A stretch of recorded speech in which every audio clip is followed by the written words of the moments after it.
السلام عليكم. عناوين الصحف السودانية السياسية الصادرة صباح اليوم الجمعة 17 أبريل 2026. حملات إزالة واسعة تعيد تشكيل أسواق الخرطوم وأم درمان. حملات إزالة واسعة في الخرطوم وأم درمان لإزالة الأسواق العشوائية وتنظيم البيئة. ضبط منتهي لصفة ضابط بالجيش في أم درمان. ضبط شخص ينتهي لصفة ضابط بالجيش في أم درمان وبحوزته محرك سيارة مسروق. افتتاح مصنع جوازات بيوت مدني بطاقة إنتاجية ضخمة. افتتاح مصنع جوازات بيوت مدني بطاقة 2000 جواز يوميا لخدمة عدة ولايات. فيديو يكشف استيلاء قوة من الدعم السريع على مركبة قتالية للواء النور قبة بصحراء دارفور. فيديو متداول يصهر استيلاء قوة على مركبة قتالية منسوبة للنور قبة بعد اشتباكات بدارفور. خلافات تفجر مؤتمر برلين حول السودان وتربك مجرياته. خلافات واتهامات بالتلاعب في مؤتمر برلين حول السودان وسط روايات متباينة عن نتائجه. بنك السودان يعلن استعادة حد أدنى من الاستقرار الاقتصادي.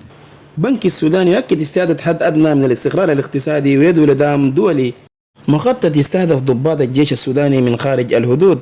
الكشف عن مخطط لاستهداف ضباط الجيش السوداني عبر نشر بياناتهم وتحركات خارجية. تحذير سعودي من هياكل موازية تأخذ الأزمة في السودان. السعودية تحذر من هياكل موازية في السودان وتأكد دعمها للحكومة والشعب ومسار الحل السياسي. محافظ بنك السودان تطالب بدعم دولي آجل من واشنطن. محافظ بنك السودان تدعو من واشنطن لدعم اقتصادي آجل واستئناف التعاون الدولي. تعطيل تنصيب أمير المحاميد يصير جدلا في جنوب دارفور. تعطيل تنصيب أمير المحاميد بجنوب دارفور يصير تساؤلات حول استهداف المكون. أردول يفجرها في وجه هيثم مصطفى. تعال اقتلني. تصعيد جديد بين أردول وهيثم مصطفى بعد مؤتمر برلين ورد خوي يصير جدلا واسعا في السودان بسبب طه عثمان. خلافات تمثيل تربك مؤتمر برلين حول السودان. خلافات وانسحاب وفد من مؤتمر برلين حول السودان وسط روايات متباينة عن نتائجه. أمر قبض بحق داليا الياس وتعليق مفاجئ يثير الجدل. أمر قبض بحق داليا الياس ورد مفاجئ منها يثير الجدل حول القضية. أجهزة أشياء حديثة لتسريع إجراءات الشحن بالموانئ السودانية. الجمارك تعلن إدخال أجهزة أشياء حديثة لتسريع الإفراج وتقليل زمن انتظار الشاحنات بالموانئ السودانية. تقرير عن توجيهات من دوغلو بعد تحركات القبة. مصادر تتحدث عن توجيهات داخل الدعم السري تتضمن تصفية عناصر مشتبه بها بعد تحركات النور القبة. شاهد الفيديو. الجاكوم يكشف كواليس مصافحته لحمدوك في برلين. الجاكوم يكشف تفاصيل الفيديو مع حمدوك وخلافات كبيرة داخل مؤتمر برلين حول قضايا السودان. طلاب جامعة الخرطوم يصعدون ضد قرار إغلاق المراكز. تصعيد طلاب بجامعة الخرطوم رفض لقرار إغلاق المراكز الخارجية مع منها الإدارة مهلة 48 ساعة. تقرير أممي اقتصاد السودان تراجع 30 عاما بسبب الحرب. تقرير أممي يكشف تراجع اقتصاد السودان 30 عاما ودخول ملايين في الفقر بسبب الحرب المستمرة. البيان الختامي لمؤتمر برلين حول السودان 2026. مؤتمر برلين يدعو لوقف القتال في السودان يعلن تعهدات دولية لدعم الوضع الإنساني. مؤتمر برلين وعلاقته بتاريخ المؤتمرات وتأثيره على الأزمة السودانية الحالية.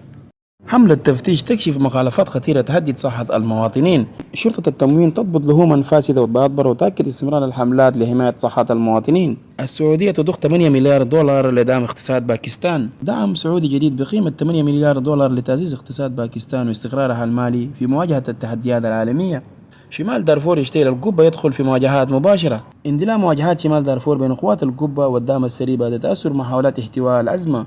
أمجد فريد من واشنطن. حرب السودان وجودية ولا مساواة بين الدولة والميليشيا. أمجد فريد يطرح رؤية السودان داخل الكونغرس ويأكد أن الحرب وجودية يرفض المساواة بين الدولة والميليشيا.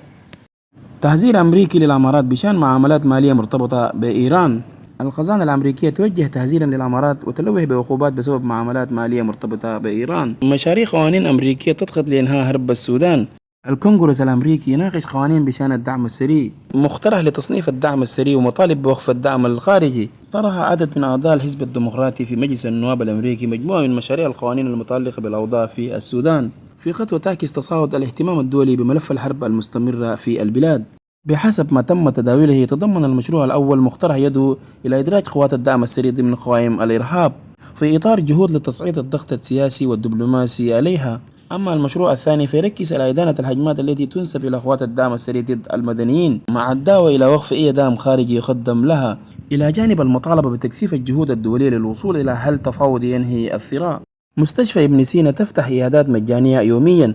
مستشفى ابن سينا تعلن فتح عيادات مجانية يوميا للمواطنين في عدة تخصصات طبية. 40 مليار دولار طفرة استثمار السودانيين العقارية في مصر. استثمارات السودانيين في مصر تقفز إلى 40 دولار وسط خسائر تحويلات تقدر بالمليارات.